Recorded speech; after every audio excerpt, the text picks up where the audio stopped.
Get ready to find your recipe for a successful real estate lifestyle from America's top expert here at Greenlight REI with your host, Lance Edwards. Well, hello everyone. Hi, this is Lance Edwards, and welcome to this episode of Greenlight REI. This is where we teach you the successful real estate lifestyle. And I've got an interesting session today because it's going to be yours truly. It's going to be called a Solocast, and I'm going to be speaking to you about something I got coming up right now. Actually, this is got a new book coming out, and let's see, this will be coming out. The book's coming out February 27th, 2019. We're doing a book launch, so if you're hearing this before the book launch, I'm going to give you instructions on how to get the book for the book launch and how to also get some bonuses associated with it and tell you what I'm doing. If you're listening to this after the book launch, of course, you can still get the book. And the book is called As It Should Be. That's the book right there. Actually, this is a mock-up, early version. We had the first 3 chapters. The entire book, this is a prototype. You can see the not for resale on here. This is the full book. It's 230 some odd pages. As It Should Be, Tales of Old Florida. And I want to talk to you about this book. And first of all, let me share with you, when you buy this book on launch day, which is going to be February 27th, here's what I'm doing. There's 2 things I'm doing. It's a double 2-for-1 offer because I want to drive this book to number 1. And first thing I'm going to do, and you're going to love this, is that 200% of the money that's spent on this book on launch day, meaning for every dollar spent on February 27th, I'm going to double it and write a check to the Intrepid Fallen Heroes Fund. This is one of the top nonprofits that serves our vets. And the reason I chose Intrepid is because 100% of every dollar that goes to Intrepid goes to serve the vets. How do they do that? Well, because the board of directors of Intrepid underwrites all the cost of the expense of running that nonprofit. How cool is that? And I was so inspired by that, so impressed by that. So I'm gonna do better than that. I'm not going to underwrite. I'm not going to just give you 100% of the money you spend here. I'm going to double it. So I'm underwriting the printing cost of this and doubling it to write a check to Intrepid Fallen Heroes Fund. Interestingly, they interviewed me when they learned about this not too long ago, and so they'll be promoting the book as well. And so that's the first bonus I got for you. The second bonus, when you buy the book, let's bring up the big one. This is actually going to be getting. It's also available in Kindle. When you buy the book on launch day, February 27th, I'm going to send you a second best-selling book of mine on real estate investing. It's called The Ultimate Real Estate Survival Guide, and I'll be sending you the download version of that book. That's another best-selling book. So you can get 2 books for one, and there's going to be, more importantly, a big check going to Intrepid. So I want you to buy a bunch of books. Buy as many books as you can afford. Make great stocking stuffers. Came out as gifts. Because I want to write a big check to Intrepid. I've already got one friend, one colleague. He's pledged to spend $2,000 on books. So I'm challenging you to beat that. That means I got to write a check for $4,000. You got to see how big a check you can make me write. And this is probably the only time in my life that I'm going to really enjoy writing a big check. So I want your help on this. So the book is called As It Should Be. The book is about Old Florida. I'm actually broadcasting to you from Old Florida. I'm at my beach home. I'm on the Gulf of Mexico. The Gulf is, I don't even know, the Gulf of Mexico is right over there. I'm on the beach. I'm in Southwest Florida. And I'm from Florida originally. And by the way, you can see my hat. There's my As It Should Be hat. And the book's about Old Florida, and it covers 7 generations of my family here in Central Florida and Southwest Florida, all the way from 1848 to today. And it's a classic American tale about self-made, self-reliant, simple, hardworking people who bet it all despite the odds to improve their situation and improve their lives. You're going to love their stories. You're going to laugh with them. You're going to cry with them.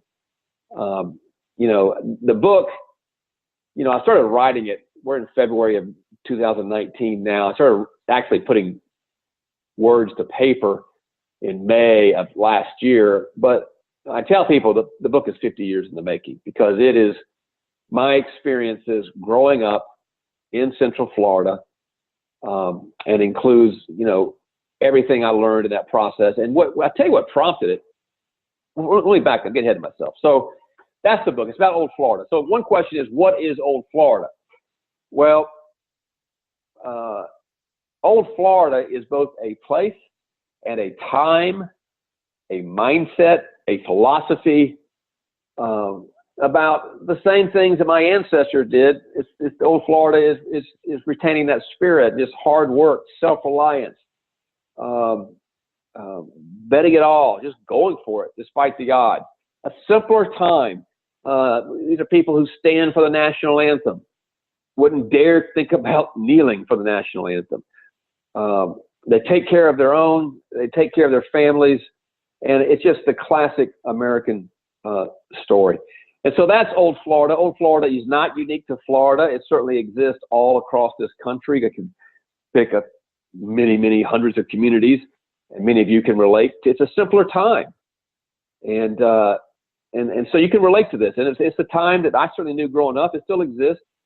And here, I live on an island here in Florida. And the reason I live on this island is because it is Old Florida, captured in time. It's not only landlocked, but interestingly, there are deed restrictions on the houses here that they have to be built to Old Florida type architecture.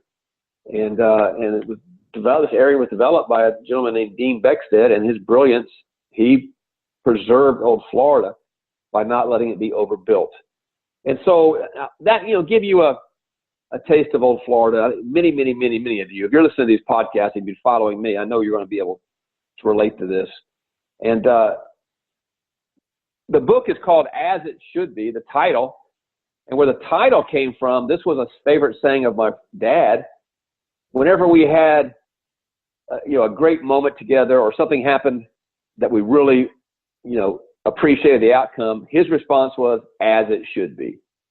And so the book is full of as it should be moments, as it should be characters, and life as it should be. And that's where the philosophy comes in the book is these are things as it should be. And so I think it's going to resonate with you. I hope it does. I had a lot of fun writing it. It was, I learned a lot in the process about my family. And if you want to understand who you are, go research where you come from. There's a quote, let me share this from you. This actually, I got this from my mom at Christmas, and this past year, she wrote her own book for my brother, Brian, and I, and my daughter, Stephanie, called Generations, where she chronicled 3 generations of both maternal and paternal side of my family. She had a quote in there that I borrowed from her. I want to share with you. That quote's attributed to Edward Seller. He wrote, "We inherit from ancestors gifts so often taken for granted. Each of us contains within us this inheritance of soul. We are links between the ages, containing past and present expectations, sacred memories, and future promise." Edward Seller. That's as it should be. So the book, like I say, I've been threatening to write a book with friends and family for probably 40 years, not that, 30 years. And what prompted the book is what you may or may not be aware of. In October 2016, I married my wife, Kim. Kim and I have known each other since the first grade, where we were born and raised in Lakeland, Florida. That's pointing this way. That's in Central Florida. We met in the first grade. We went all the way through school together. We graduated high school together. And then we went our own ways for 35 years and had our own lives. We both had some very sad events occur in our lives, and through chance reconnected after those 35 years, having not seen each other or even thought of each other, and reconnected after 35 years. And the chemistry was automatic. We literally reconnected like we'd seen each other the day before. And we've been together ever since. Like I said, we got married October 2016. But back to the book, we got married here on this island, Palm Island, on the north end, at the point on the beach. And we chose this place because Kim's parents have had a condominium here for 20 years. It's very special to them. And so we got married here, and through kind of a random sequence of events, ended up buying a house here, the one I'm broadcasting to you from right now, and have now moved here. And so our business runs in Houston. I have my house in Houston. I have this house here in Florida. And so living here in Florida, and I've been away from the States since I graduated high school for the same 35 years, coming back and moving back to Florida and living on this island around on Florida prompted all those old Florida feelings and memories and thoughts, and rekindled all that.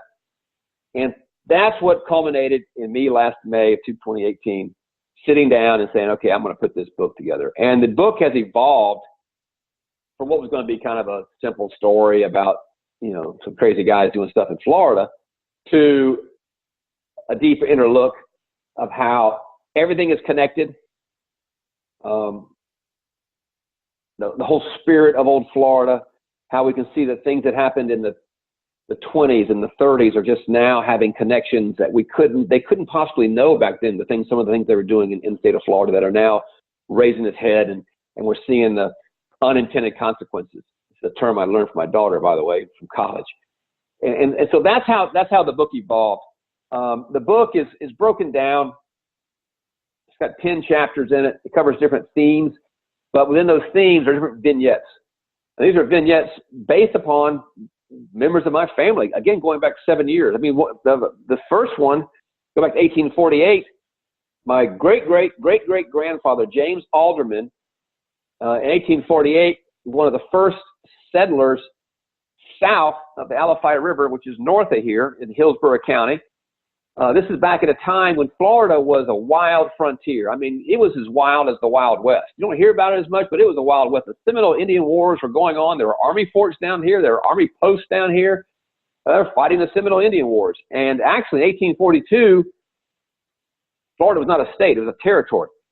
Congress passed a law called the Armed Occupation Act in 1842, which said that for any able-bodied man who owned a gun and could operate it, if he would move to Florida and agree to live there for at least 5 years, they would give him 160 acres of land under one provision. There was one condition. That homestead could not be any closer than 2 miles to any one of the army forts, which basically said, if you don't go to Florida and help settle that country, that territory for us, we'll give you 160 acres, but you're on your own. And that was my great-great-great-great-grandfather took him up on that offer and settled, like I say, out south of the Alafaya River. It's Alafia, about an hour north of me. And he settled on this river, and he forded the river. He created a place where the wagons would ford the Alafaya River, and that area became locally known as Alderman's Ford. And that area now, there's a county park there that's called Alderman's Ford Park. And there's this, official historical marker there. It's actually in the book. And I talk about it in the book of that place. And so, that's the old Florida type spirit I'm talking about. The other thing we talk about in there, all those early pioneering families that came here, including mine, when they came to rugged Florida, what they found, what they had to live on was farming, citrus, and cattle. Because the Spaniards and the Spanish were the ones who first came here from Europe, that is, and the Ponce de Leon, which we learned about over and over in elementary school, he discovered Florida, and he was actually looking for the Fountain of Youth. And he was here around 1520 or so, and those Spanish conquistadors they brought with them citrus. Citrus is not indigenous to Florida. It's actually not. It came from the Spanish conquistadors, and it's not even indigenous to Spain. Citrus comes from China, which makes its way to Spain, which made its way to Florida, and that's how citrus got started here. And so the early pioneering families were living on that citrus. They started growing citrus, created a whole industry, which my family became very active in. I'll talk about in the book, and I'll share that in a moment. But what the Spaniards also brought was cattle. Cattle was not indigenous to Florida. And so the breed of cattle that we have now originated with those Spanish conquistadors. It was a very hardy breed that could withstand the Florida heat, the Florida mosquitoes and bugs. And it's a breed of cattle now that's called Florida cracker cattle, Florida cracker cattle. And that's what's one of the popular main breeds here in the state today. And so these are all the connections we explore. My family was very much involved with citrus, very much involved with cattle. I talk in there about the citrus industry and how my great-grandfather, this is Arthur Edwards Sr., he came to Florida from Tennessee around 1913, 1914. He's about 17 years old, and he got involved in the citrus industry as a laborer, as a packer. He was a packer at a packing company, and he would nail citrus crates. He was a laborer. And 20 years later, he was president of his own company, citrus business, called Edwards Pritchett Tillis. And there's citrus labels they used to use in the 1920s, 30s, and 40s, and I show these in the book.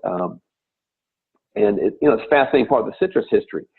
But from that meager, that's humble start, my grandfather, which was Tillis Edwards, took that family business and grew it into a conglomerate of what you would call a Harvard Business School would call it a vertically integrated operation of groves, over 1,000 acres of groves, packing houses, harvest, caretaking business for groves, juice processing plants. He created a conglomerate of companies that took the entire supply chain and created that.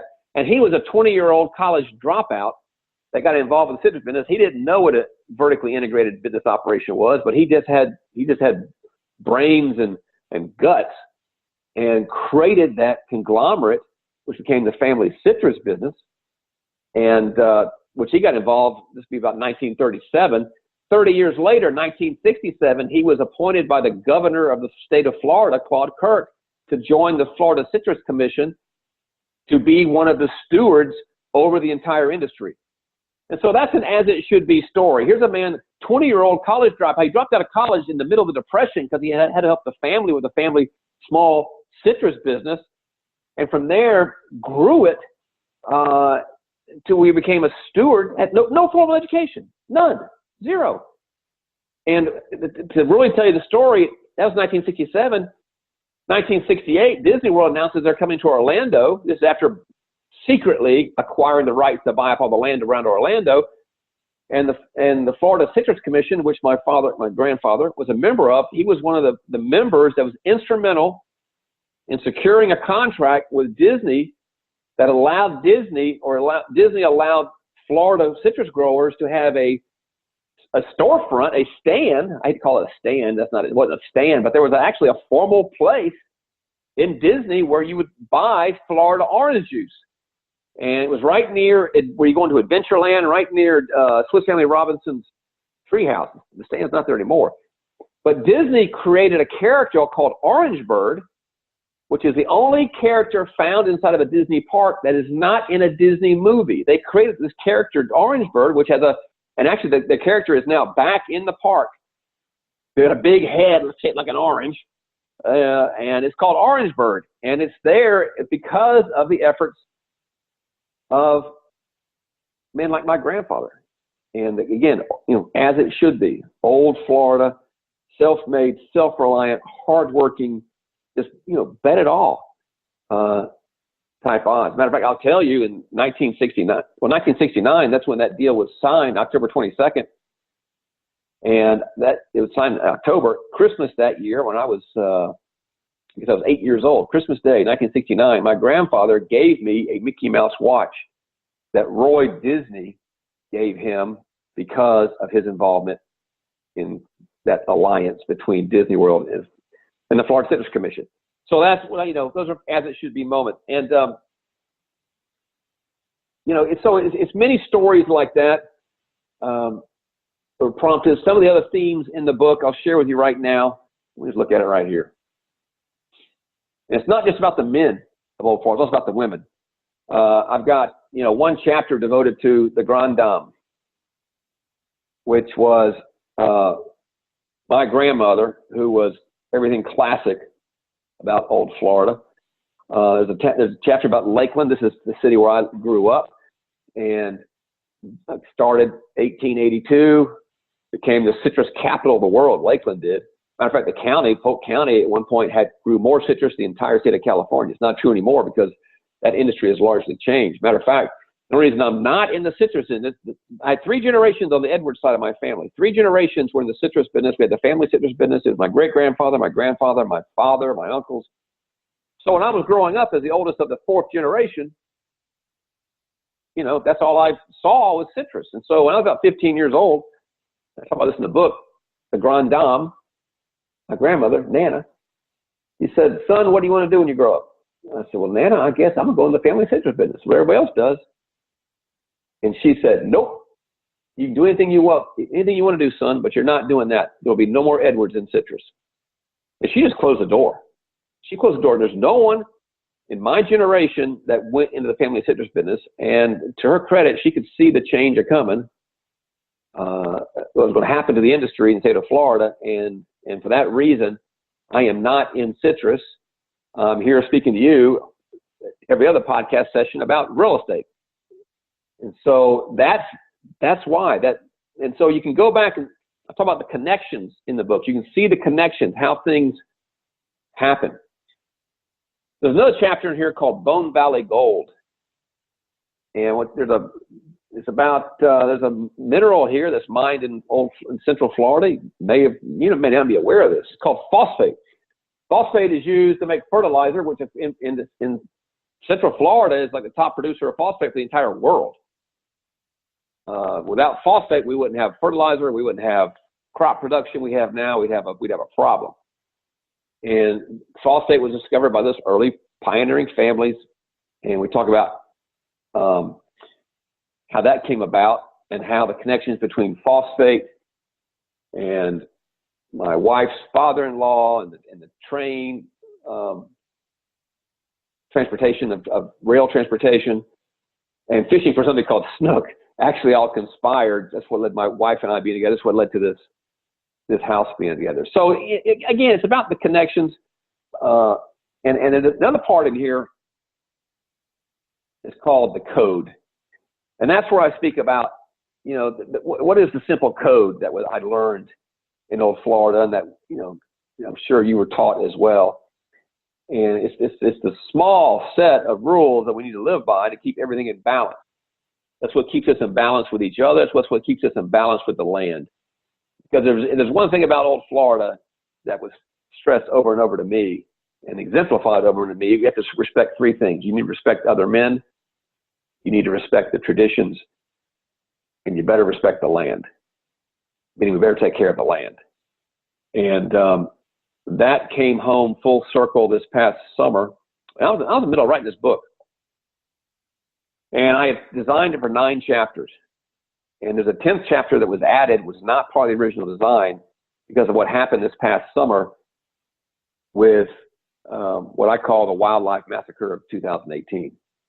And you can read about it in the book, but it was actually a result of decisions that were made in the state in the 1920s, 30s, 40s, and 50s that in an effort to, quote, tame nature, Mother Nature got a little bit upset, and she had her way back to us. And we had right out here off my beach this past summer in June, July, and August, had dead porpoises rolling up on the beach, had a dead sea turtle roll up on the beach, had dead manatees. You know what a manatee is? It's a sea cow, indigenous to Florida down here.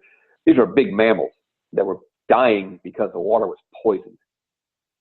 And that water, all that was brought about by man's arrogance, man's greed. It's a classic story. And so I talk about that. It's a serious problem for the state of Florida. It is not a new problem. It is a ongoing problem. So I talk about that, but also about the solutions. There are solutions. They're in the book.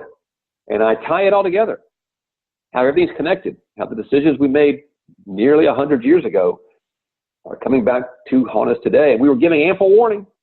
Mother Nature gives us warning after warning. But we talk about that, and that's the final chapter of the book. And so it's called As It Should Be. Let me give you the clean cover. This is only 3 chapters of it. This is the full book, but it's got that bar on it.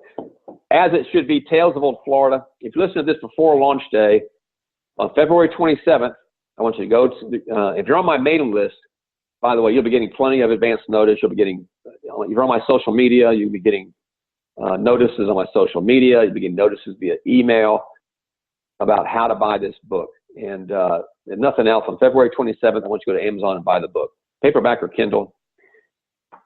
And when you do that, two things.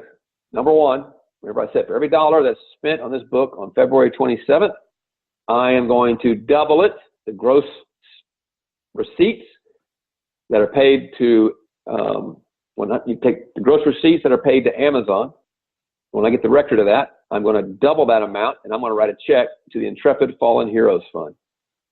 And again, the Intrepid Fallen Heroes Fund serves our vets. Matter of fact, as I was advertising this on my own Facebook page, one of our colleagues lives here on the island was a vet that was injured, and he went through one of the recovery centers that was built by the Fallen Heroes Fund. He was going on how great it was. This is a great organization. I picked them because they're tops. And the fact that they donate 100% of every dollar they receive to benefit the vets. I don't know if you ever looked into this. Normally, a lot of the money in these nonprofits goes to administer the nonprofits. And of course, it takes money to run those things. But I like the idea that I want every dollar that when I write that check, 100% of that amount is going to the vets. And the only way that can happen with any nonprofit is, in the case of the Fallen Heroes Fund, their board steps up and underwrites all the costs, all the expenses of running that. And that resonates with me. So in my small way, I want to beat that. So I'm giving 200%. And I want to write a big check with your help. I want you to buy a bunch of these books. I've already got one commitment for $2,000. Beat that. That means I got to write a check for $4,000 just from that one purchase. I want it to be a big, big check. I would love for it to be a big, big check. So buy a bunch of these. Give them away as gifts. I think you're going to resonate. And I'll share with you one other thing. Oh, the second bonus, before I forget. The second bonus is when you buy this book, there'll be instructions. If you get my emails, there'll be instructions on how to send in your Amazon receipt, and we'll send you a second best-selling book on real estate investing, which is what this podcast is normally about. I'll send you mine called The Ultimate Real Estate Survival Guide. And this is a book I co-authored with Ron LeGrand, and you can get that book for free. I'll send you the download on that. So it's a 2-for-1 offer on the books, 2-for-1 on the donations. One other thing I'll talk about the book is, so I shared the story. My grandmother